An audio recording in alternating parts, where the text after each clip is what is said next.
Hello readers, today we are going to give you a summary of Indestructible book. This book is very useful in today's world as we are distracted by so many things. This is one of the national bestseller of its time. So what this book tells us is how to control your attention and choose your life. Being indestructible is essential skill for our time. Everyone has one question: how to guard ourselves against unwanted distraction in today's world. So we'll go through the answers of this question. We are distracted by so many things: emails, phone calls, SMSs, social apps, and so many things. We get so many alerts every minute. Do things as you should do by bundling it with an activity that you are enjoying. If we don't make time for our values and neglect them, we'll become something we are not proud of. You cannot call something distraction until unless you know what it is distracting you from. Success is measured by whether you did what you planned to do. The only way to handle distraction is by learning to handle discomfort. Discomfort breeds distraction. Like boredom creates the urge to check our phones.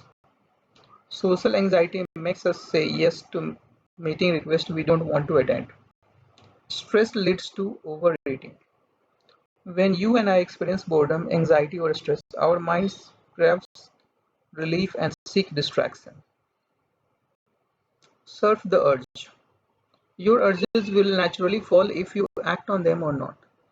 The next time you have an urge to check your phone, eat junk food, or indulge in any other type of distraction, imagine you are a surfer riding your internal wave of discomfort. Feel the wave rise, peak, and naturally subside, like a wave moving towards an ocean shore. On a 7-day study, smokers who practiced surfing the urge reduced their cigarette carving by 37%. If surfing the urge works for nicotine addicted smokers, it is surely going to work for most of the distracting urges that we have. Like phone is one of the distractions these days. Your urge will naturally fall if you act on them. Most waves of discomfort last less than 10 minutes. Therefore, Nir Eyal, who is the writer of this book, recommends using the 10 minutes rule. If I find myself wanting to check my phone as a pacification device when I cannot think of anything better to do, I tell myself it is fine to give in, but not right now.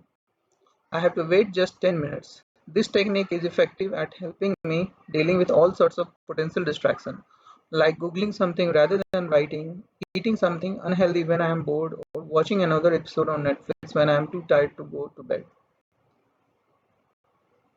Create pacts. The antidote to impulsiveness is forethought. Watching your urges rise and fall is hard. Therefore, your pacts are the incentives you need to stick to your urge surfing habit. The first of the pact is effort pacts.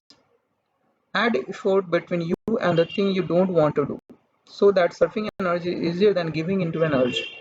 For example, the K-Safe is a device that locks tempting treats like Oreo cookies and Reese's Pieces into container within a timer.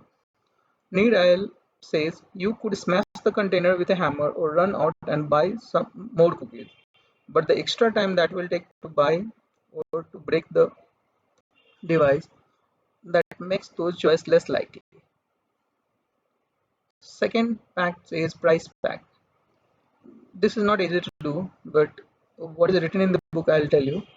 Put a price on your distraction. For example, if you get distracted by junk food while on a diet, promise a friend you will burn a $100 bill, tap to your bathroom mirror and send him or her a video of you burning the bill. Download a smartphone usage tracking app and send a screenshot of your weekly usage to a friend each week. If you pass a certain threshold, promise to burn a $20 bill and send him or her the video evidence. This is the way through which you can also control your distraction. The third is identity pacts. Adopt an identity that does not align with the action you are trying to avoid.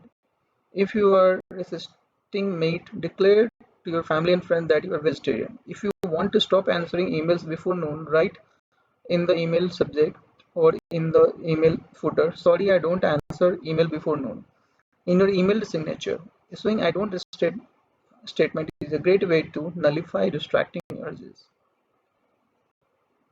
A study published in the Journal of Consumer Research tested the words people who use when faced with temptation, such as "I can't" or "I don't."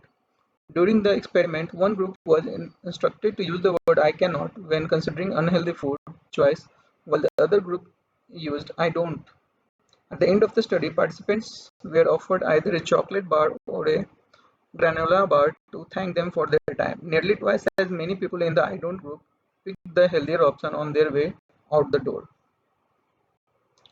So viewers or readers, if you don't understand anything, you can replay the video.